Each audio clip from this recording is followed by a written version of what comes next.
Good evening. Tonight, I bring you the strange and gentle tale of Benji, the baby who never smiled. In a quiet village cradled by misty hills, the child was born with curious dark eyes and lips that never curved. From his very first sunrise, Benji greeted the world without a single grin. His parents rocked him on warm nights, sang lullabies soft as feathers, but his face stayed calm as moonlight on glass.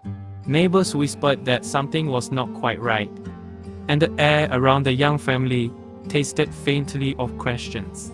Determined to coax a hint of joy, they tried everything short of magic. They hired jesters in colorful coats to perform silly dances at dawn. They placed mirrors by his cradle so he might catch his own reflection and laugh. They invited dear aunts to tickle his tiny toes until tears blurred the edges of their own laughter. But Benji's eyes simply watched the world, solemn and still, worried eyes turned red with sleepless nights.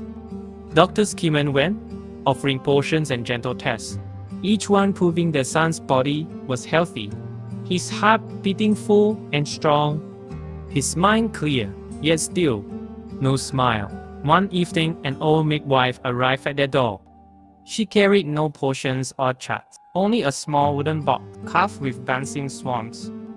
Gently, she lifted the spool of bedtime story and spoke softly. He sees things you cannot see. He listens to songs you cannot hear. From a box, she took a single silver bell.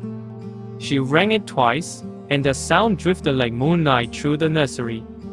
Instantaneously, Benji's eyes glowed brighter than before as he turned his head slowly to the corner of the room. There, flickering in the twilight, a tiny shape, barely more than a mist, bowed in thanks and vanished. The parents watched, hearts pounding. The midwife smiled kindly and whispered, "Your little one has a friend in the in-between, an older sister who left this world too soon, now plays with him in secret." She tucked the bell back into the box and left as quietly as she had come, leaving behind only the faint echo of those itty-bitty chimes. That very night, as the parents lay in bed wondering if any of it was true, they heard the softest sound of laughter. They bolted upstairs to the nursery. There, floating in a pool of pale moonlight, little Benji smiled for the very first time, an innocent, radiant curve that shone like a sunlight.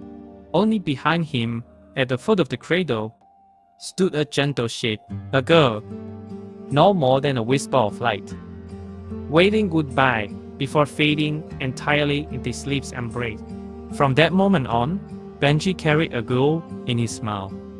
And in the quiet village, people told the tale of the baby, who never smiled until love from beyond the veil taught him how. And so, even now, when you see a newborn baby resting still, remember, some smiles are gifts, whispered from the world in between.